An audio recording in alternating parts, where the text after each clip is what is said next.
여러분 안녕하십니까, 아이구루입니다. 렌즈가 빠지는 게 좋은 안경이다 라는 말씀을 드려보도록 하겠습니다. 안경 렌즈를 왜곡 없이 정확하게 깎아서 넣었다고 해보자고요. 왜곡 금사기에 넣었을 때 왜곡 현상이 전혀 일어나지 않으면 좋은 거죠. 그렇다고 너무 많이 깎였다 라고 하면 헐렁헐렁 할 거 아닙니까? 그럼 빠질 수가 있겠죠. 그러니까 움직여 봐야 됩니다. 이렇게 안 움직이죠. 안 움직이면 정확하게 되었다. 여기를 움직여 보겠습니다. 여기도 움직이지 않아요. 핀 끝 같은 조화점이 구현되었다. 그 조화점을 찾았다, 안경사가 조제 가공을 할 때 라고 말할 수 있는 것입니다. 만약에 움직인다 그러면 조금 많이 깎인 거죠. 그것도 보정을 할 수 있습니다. 충분히. 전 국민이 쓰는 안경의 90% 이상이 왜곡 현상이 크고 작게 있습니다. 어떤 어르신이 50평생 안경을 썼지만 이런 거 처음 봤다, 왜곡 금사기가 있다는 걸. 그 어르신이 썼던 안경도 왜곡이 되고 있었습니다. 내가 죽을 때까지 몇 번 안경 못 할 텐데 이제라도 왜곡 없는 이런 안경을 하게 되네, 뭐 이런 말씀을 하시더라고요. 왜곡 현상이 안 일어나는 진정한 안경을 못 쓰고 돌아가시는 분도 있으신 거죠. 이런 조화점을 확보한 안경, 왜곡도 없으면서 움직임도 없는 이런 안경을 자기가 쓰고 있다는 것은 대단히 좋은 일입니다. 그런데 문제는 어떤 충격을 받았을 때 이렇게 탁 친다든지 주무실 때 살짝 거친다든지 하면 핀 끝 같은 조화점이 어긋날 거 아닙니까? 그렇게 되면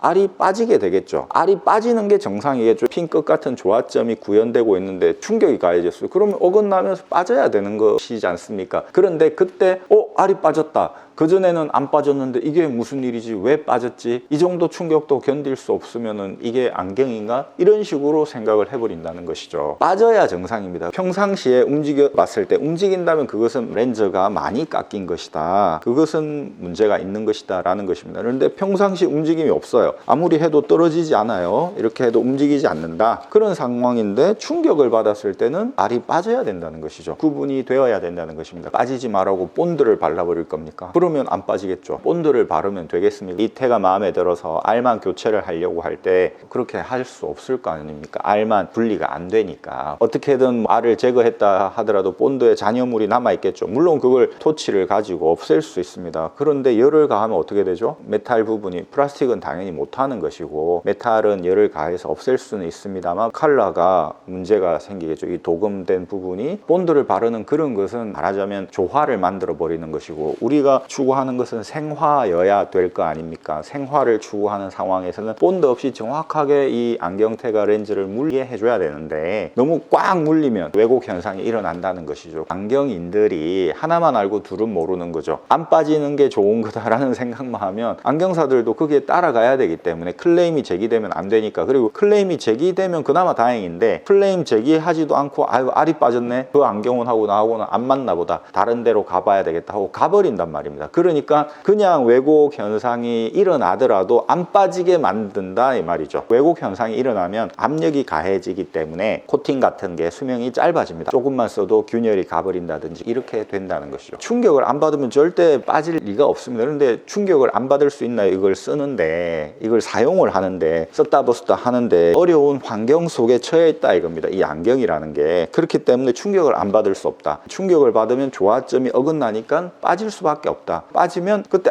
불량이네 이렇게 생각하시면 안 된다. 이게 정상이다. 빠지는 안경 렌즈, 그게 좋은 안경의 반증일 수 있다는 걸 생각하셔야 된다는 것이죠. 이런 기계에 물리는 겁니다. 여기 압력이 가해집니다. 이 압력을 너무 세게 하면 어떻게 될까요? 그라인드가 돌아가지 않습니까? 요즘은 렌즈에 코팅 같은 게 많이 되어 있기 때문에 미끌거려요. 그래서 꽉 눌립니다. 안 그러면 축이 돌아가 버리겠죠. 꽉 물리면 어떻게 됩니까? 코팅에 균열이 가버립니다. 코팅이 약한 경우에. 건실렌즈는 가운데 부분이 두껍다고 했지 않습니까? 건실렌즈는 얇습니다. 그러니까 얇은 거는 압력을 가하더라도 좀 덜 가겠죠. 그런데 두꺼운 거는 많은 힘이 가해질 거 아닙니까? 그래서 왜곡 금사기에 넣어보면은 렌즈를 잡는 이 부분이 눌려가지고 그 부분에 왜곡 현상이 일어나 버리는 그런 경우도 있어요. 눌려가지고 발자국이 찍혀버린 거죠. 이거에 자국이 남아버리는 경우도 생깁니다. 그러니까 어떻게 해야 될까요? 이것도 압력을 최소한으로 조절해야 되겠죠. 컬리버레이션을 정확히 해가지고 수치를 최소한으로 압력이 가해지도록 해야 된다. 그렇지만 축이 돌아갈 정도가 되지는 않게끔 하면서 최소한으로 줄여야 된다는 겁니다. 이것도 조화점을 찾아야 되겠죠. 이런 모든 것들이 핀 끝 같은 조화점을 찾는 과정이라는 것입니다. 겁니다. 그게 쉬운 게 아닌 거죠. 계속 수치를 입력해보고